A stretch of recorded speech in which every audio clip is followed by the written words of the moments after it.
The wonderful Wizard of Oz. Okay, we're going to be talking about something that I'm not a fan of, actually, and that is triggers. In fact, you could say triggers trigger me. Do not like triggers.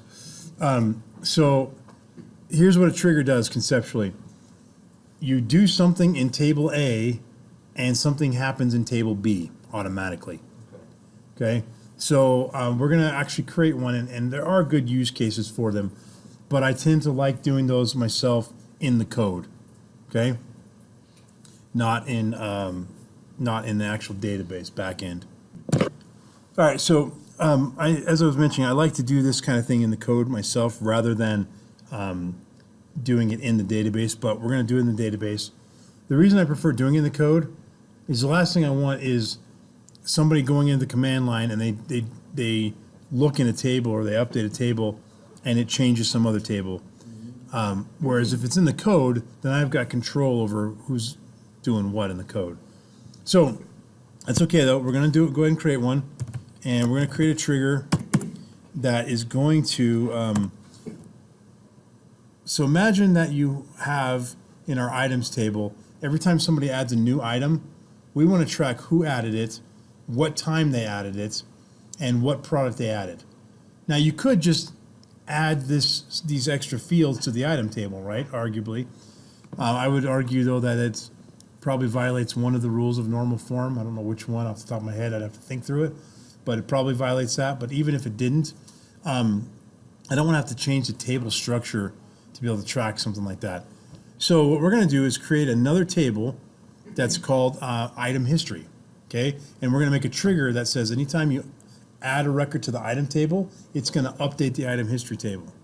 So here's the item history table. Let me make sure my database is nuked here, just so that we don't have any issues. This one right here. All right. So use towel. Okay.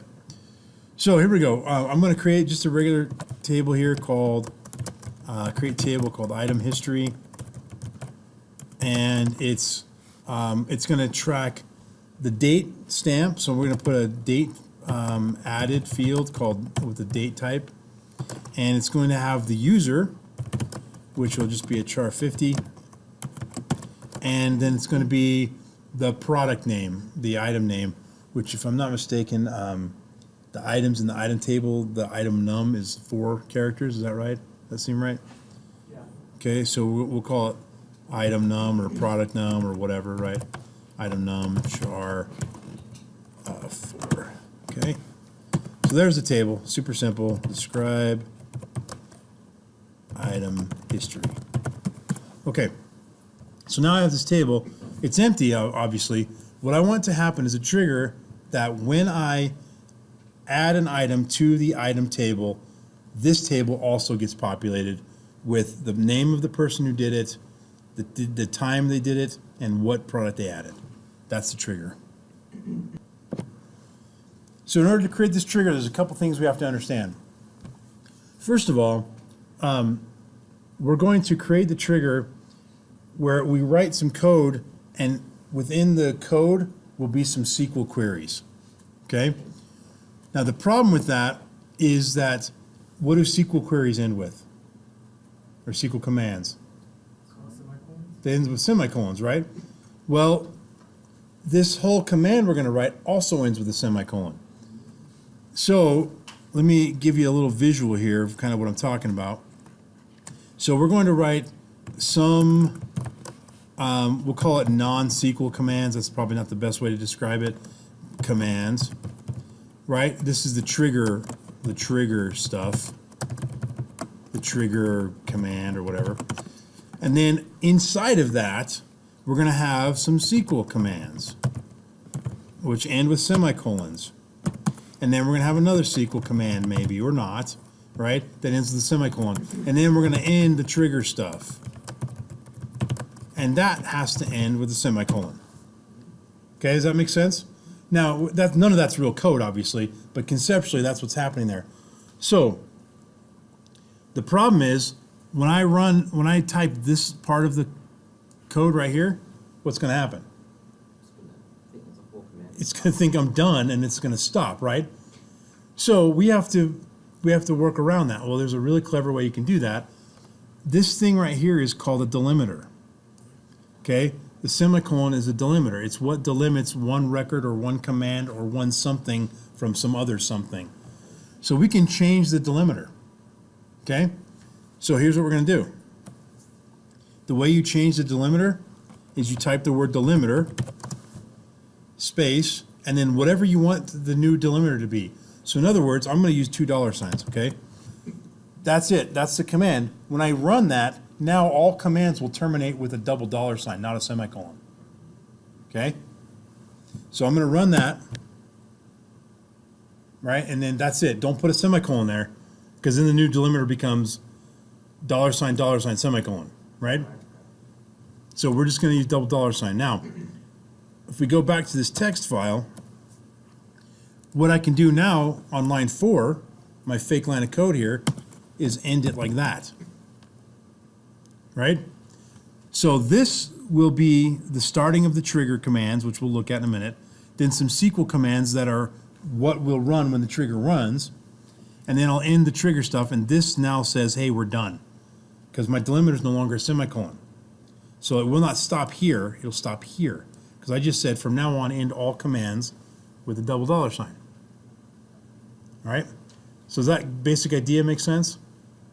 I'm seeing a puzzled look here. When the trigger runs, it'll won't know what those semicolons are. No, this is going to just create a trigger. Okay, that's just creating. It's creating a trigger, yeah. Okay. Yep. And we're going to write the actual code, which will. We're going to change the delimiter back. Yeah, exactly right. Yep. Good. Okay, Dan. So does that change the delimiter for just the session or for the entire database? No, just until we log out or we change it back. Yeah. So if I can, we're going to change it back when we're done. But if I logged out, the delimiter will go back to what it's supposed to be. Yeah. Okay. So now let's look at what this command stuff is going to look like. So we're creating a trigger, right? So say the thing you're going to do. Say the thing you're doing it to. Say its name.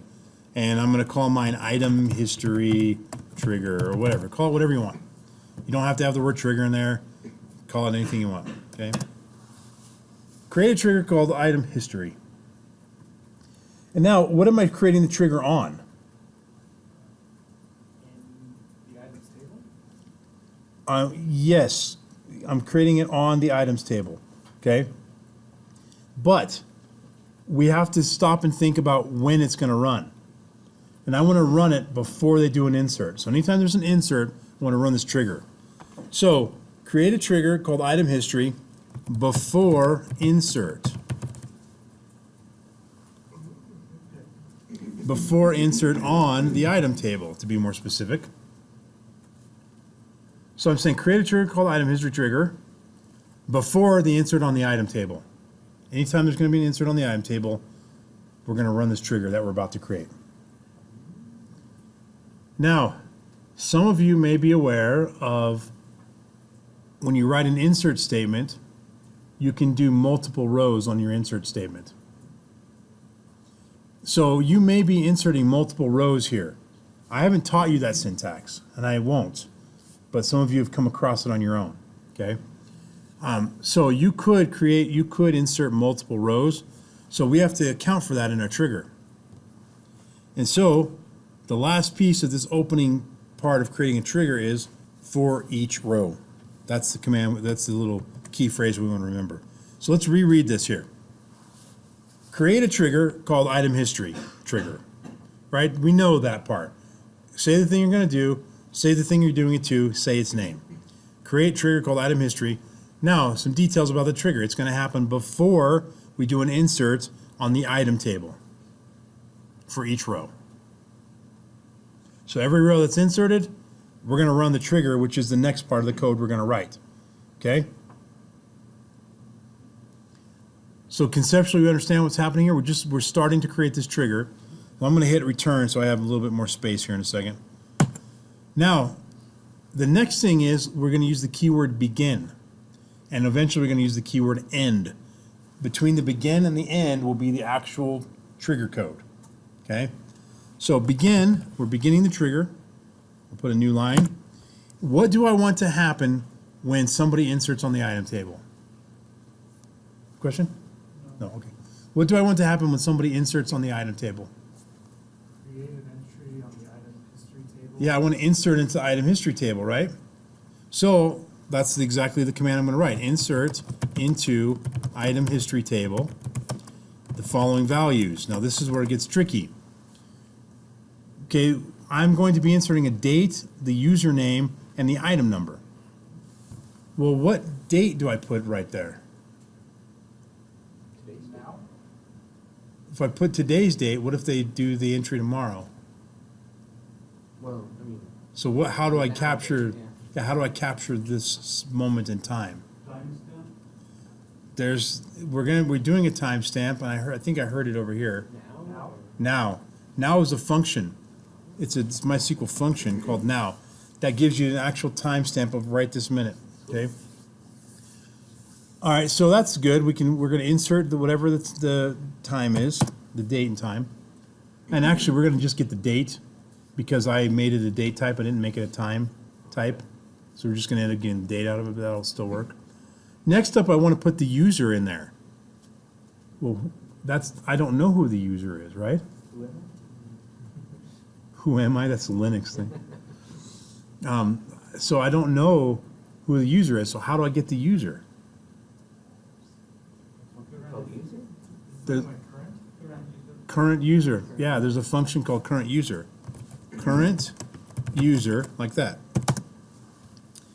The last one's the trickiest one. What I need to get is data that doesn't exist yet.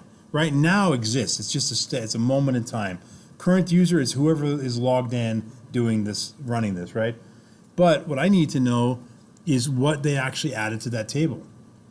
Well, I only care about one thing, the item number. And I'm just going to capture the item number. So later, if I want, I could do a join on the item numbers and see who added it, right? Well, how do I do that? That is the question of the day.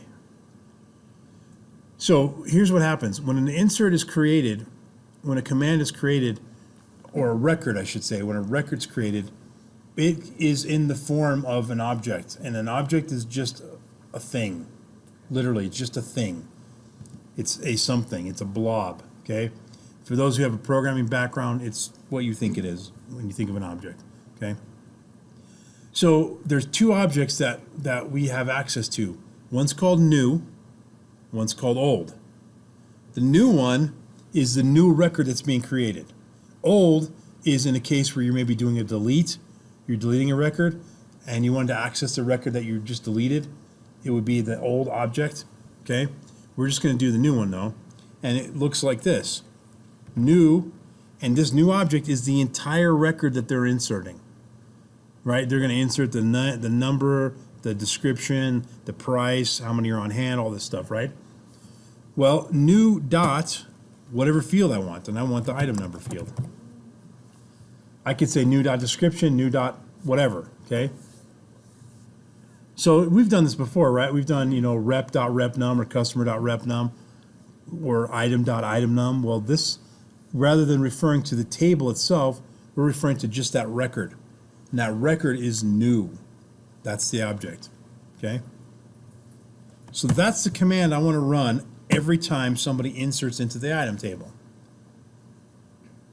Okay, and I put a semicolon because when you run a database command, it should end with a semicolon, right? Then we're going to end, and how do I make sure I end this properly? Double dollars. Don't hit return yet if you're following along. I want to make sure we understand what's happening here. Okay, step one. Because of the fact that we know that this command that we're writing right here has to end with a semicolon, and we don't want the job to terminate while I'm in the middle of typing it, we change our delimiter. So now the command line is not looking for semicolons, it's looking for double dollar signs. So now this is a double dollar sign, it's going to end when I hit return. So once I've changed the delimiter though, we're going to create a trigger called item history trigger. This trigger is meant to be before the insert on the item table for every row, for each row. What's the trigger? It's anything I put between the begin and the end. By the way, I could have put 15,000 MySQL commands in there if I wanted to, right? Insert into this table, select from this table, update that table, delete a record from that table. I could put all those right there between the beginning and end, and every one of them would run whenever I insert it into the item table. So if it's running before the insert on the item table, how does new know what item num is if item num were to be like auto incremented? It just does.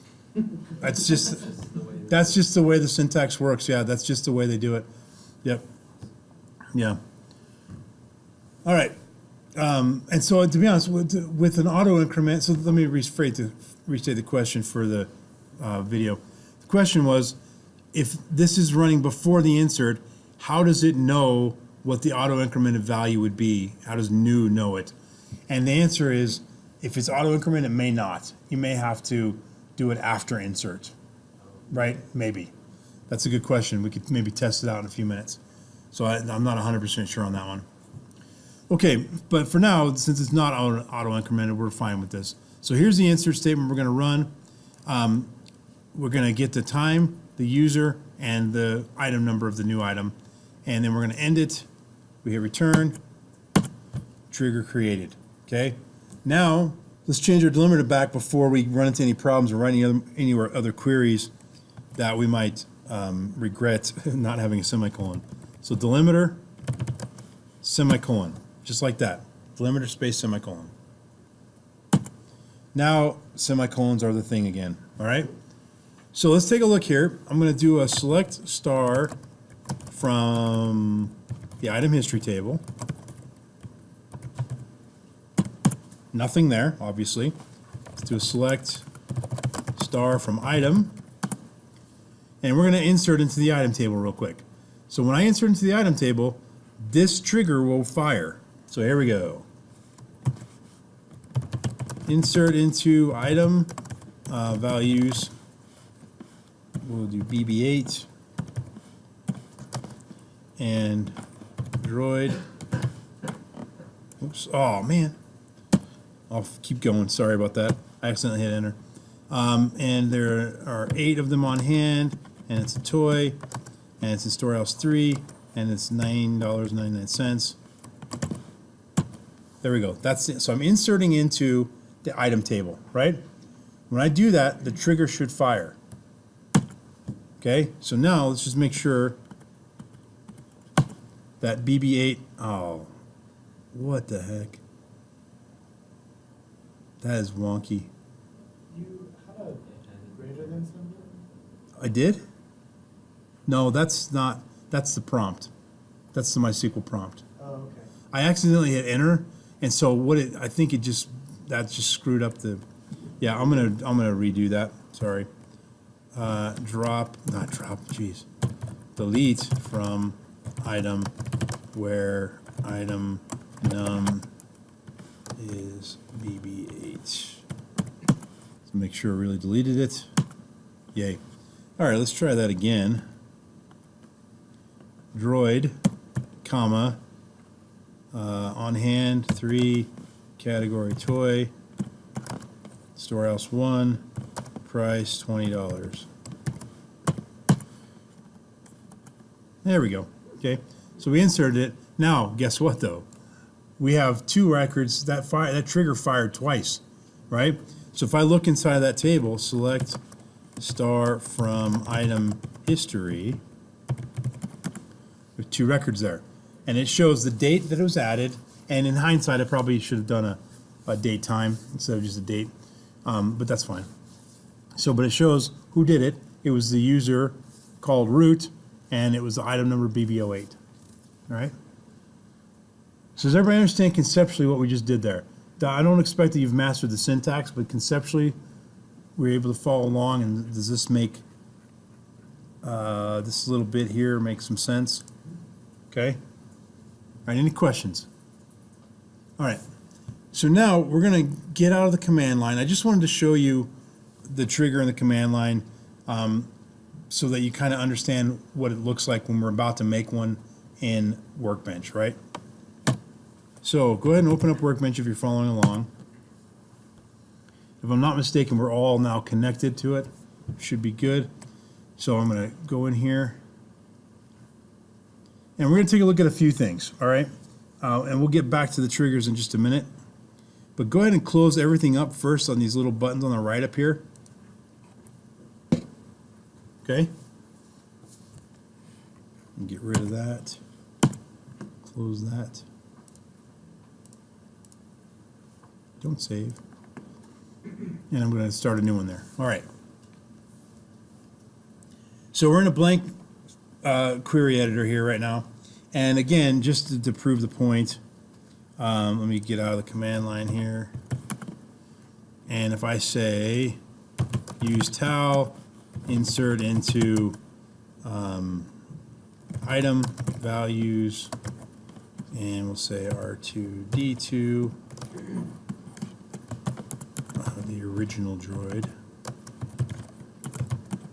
And there are 7 of them, and he's a toy, and he's in warehouse 1, and is $8. Okay? Run that. And now if I were to look at select star from item history, I should have a record for that, right? Okay, and by the way, if you want to just run part of your thing here, just highlight the one you want to run, and then do the Control-Shift-Enter or the hotkey or the whatever you're going to push to get it to run. Okay, this lightning bolt, whatever. But you can see there it is, R2D2 right there. Okay, and of course, if I looked in the item table as well, you'd see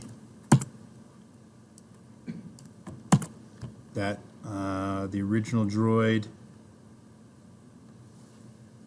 Did he not get in there? Am I not seeing it? Oh, because there's a limit on how many it's going to show. It's limiting to 10.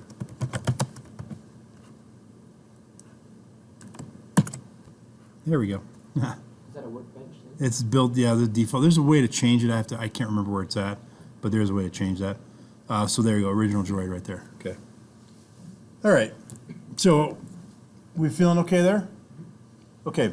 So I'm going to close this little item thing down here, and I'm going to reopen the little left panel right here by clicking on this little box. And I'm going to look at a couple things over here. First of all, let me expand this. The other day we talked about the management stuff and some of these things. We're going to look at the schemas now. And remember, a schema is just another fancy word for a table, for a database, okay? For a database in this context here. Notice how the tal is bold. Can you see that? On the screen it's kind of small, but it's bold. The reason it's bold is because that's the database we're using, right? If I were to say use Solmaris, watch what happens on the left when I run this. Now Solmaris is bold, tal is not. Also Solmaris expanded. Okay. Also, if I colonial, again, if I run it, it switches to colonial. But I don't even have to write the use command. Okay.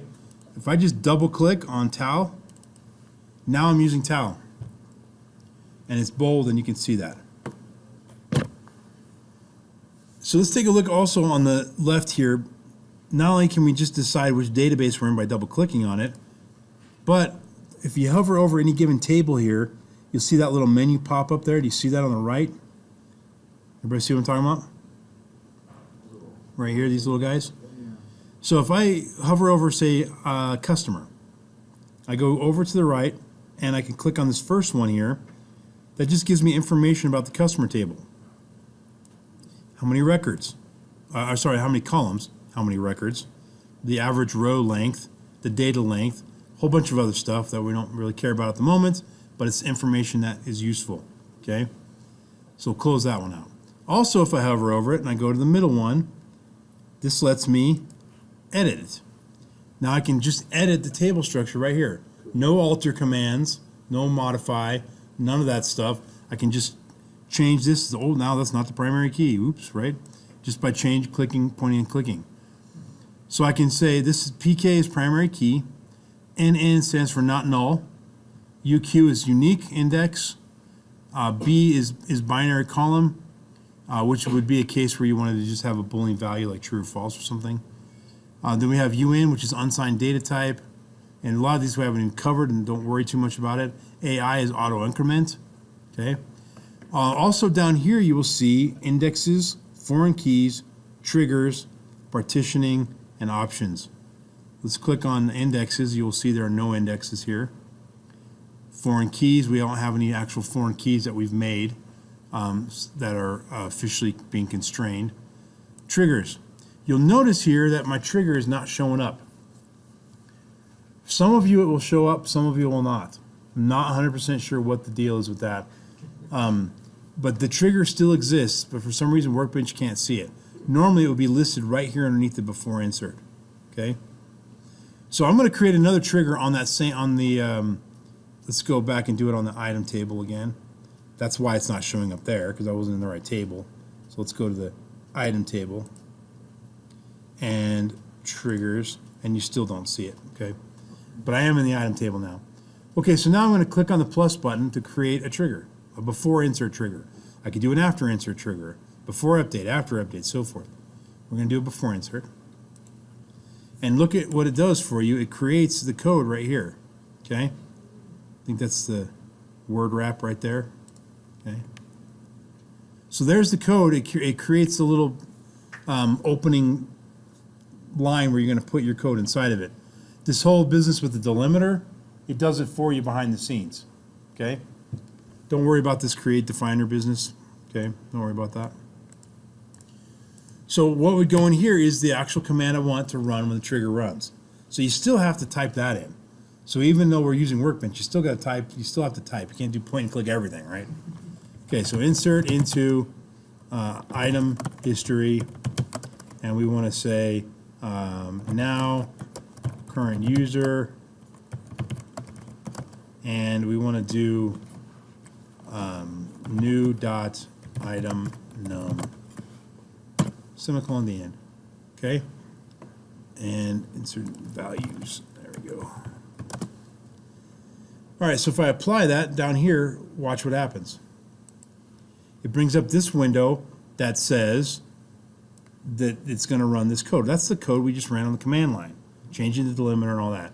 The only thing we didn't do on the command line was do this first line, drop trigger if exists. So it's the reason we need to do that in this case is if the trigger's there and we try to create the trigger with the same name, it'll crap out, right? So we're saying if it's there, just drop it and then create it with this new code here. So if I go ahead and apply it, click finish, now you'll see here on the left that it is showing underneath that list. But it really is working. It's there. The one I made on the command line is also there. So to prove it, let's open up another query window, and I will use tal, and I'm going to insert into item values, and we're going to do C3PO, human droid, humanoid, oid, 3 toy, $3, whatever. Okay, I'm going to run that command. What do you expect to happen when I run that command?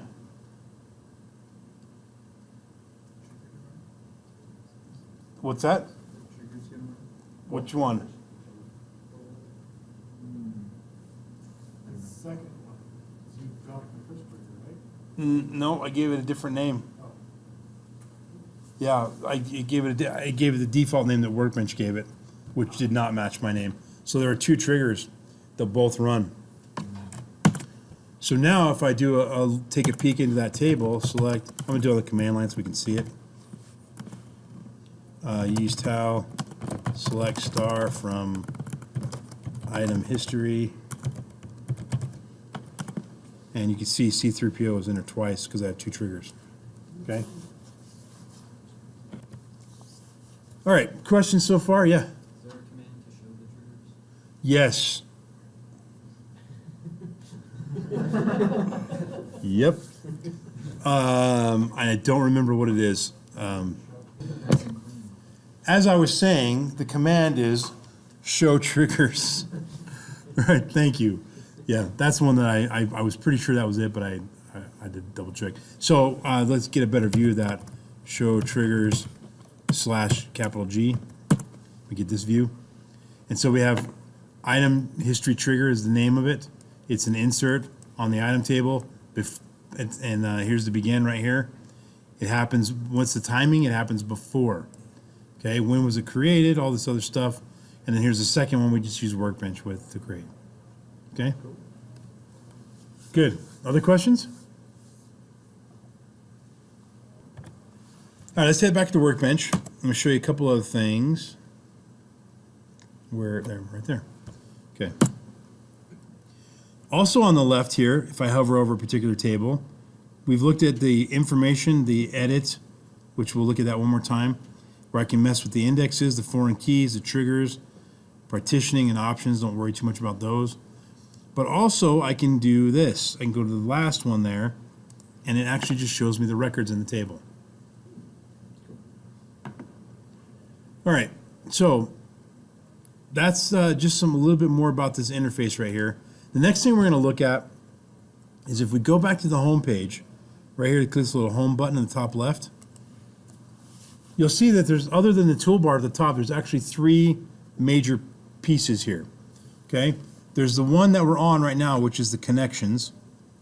There's this bottom one here, a little, looks like a ribbon or whatever. That is information. Okay, it's mostly information. This is the about. I should be more specific. It's mostly information about the migration wizard. So if you want to migrate a database, I've never used this tool. I don't know enough about it to speak intelligently about it. But if this is a migration tool, okay. So we're going to go back to the home page though, and look at this next one here, which we're not going to cover today. This is the subject of Thursday's lecture.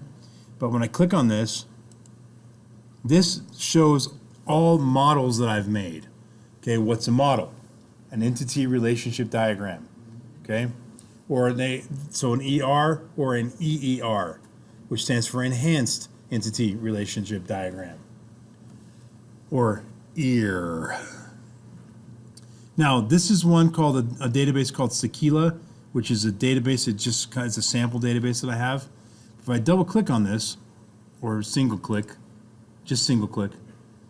Oh man, we had this problem the other day. Why is it doing this? Yeah, I don't know what's going on. I had to close down Workbench to get it to work. Oh, I wonder if it's because I have the command line open. That might be what's going on. I've got 2 connections. Anyway, close it down, reopen. And click on there and single click. And it works fabulously. Who knows what's going on there? So what you're looking at here is the entity relationship diagram for the Sequila database. We're going to spend Thursday on this in a little bit more depth. But this is, and you guys know what these are, right? You've seen these. Okay, and if I want to click on this to zoom in a little bit, I can, right? But this, we don't know these tables because this is a database we're not familiar with. But I can actually move this little thing right here on the left to navigate around here, okay, to see it. So these are all different tables. Now, we're going to learn on Thursday how to take a diagram like this, couple clicks, and poof, it makes a database. Or have a database, couple clicks, and poof, it makes this ER diagram. Okay?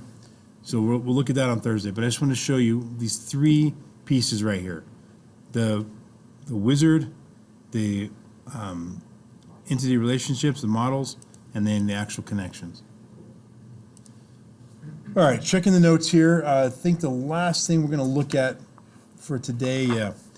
So I'm going to close this stuff on the left, open the stuff on the right. What we have on the right here is code snippets. All right, code snippets are really cool. They're not anything fancy, but they're useful.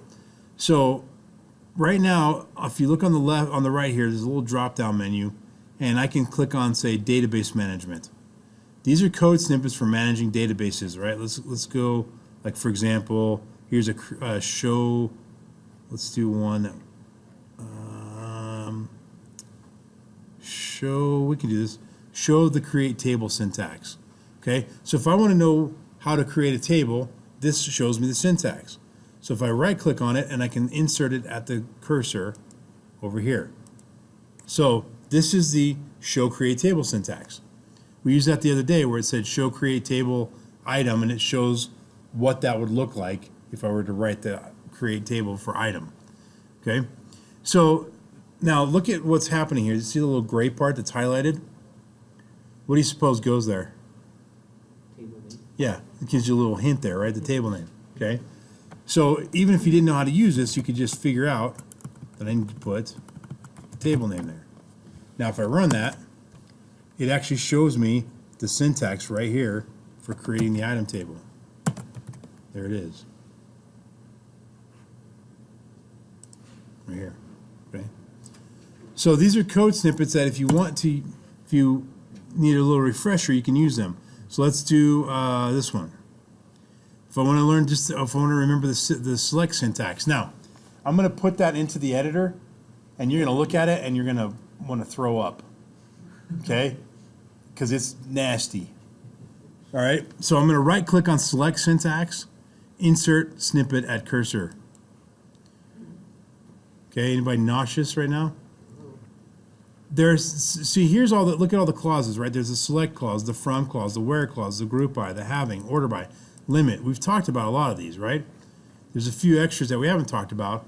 And there's all these things in brackets that are things that are optional that you can do or not do.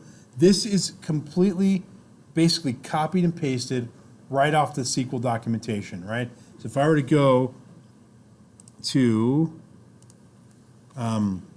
MySQL dev select, go right here. There it is, right? That's exactly the same thing. This is the select syntax. It's taken right now. Of course, here there's an explanation of everything, okay, which is nice.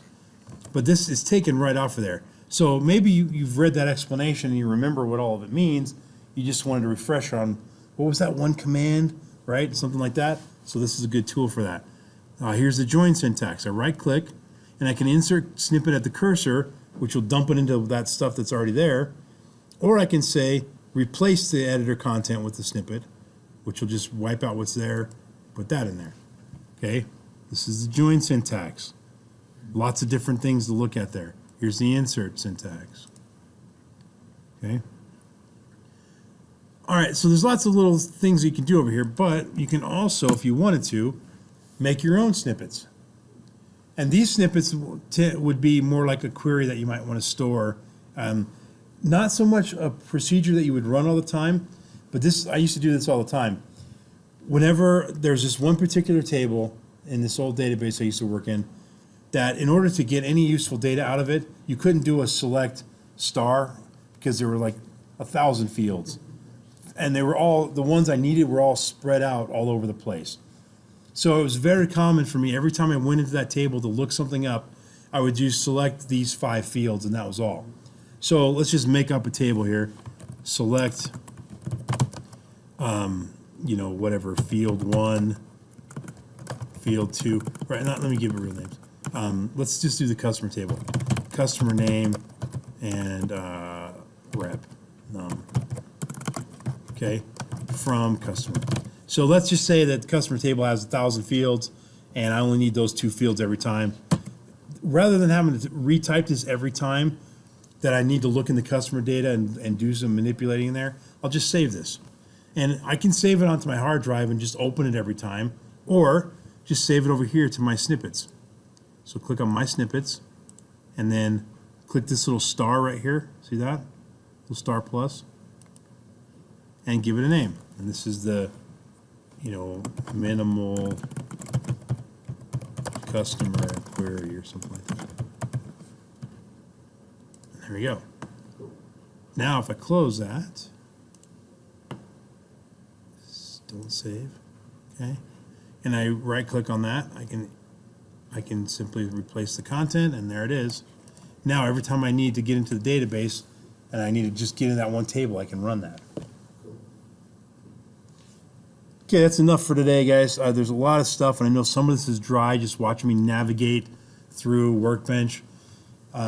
So that's another good advantage of this being a shorter class. On Thursday, we're going to look at that one last piece, and that's it. That's our last class. Okay? Any questions for today? Going once?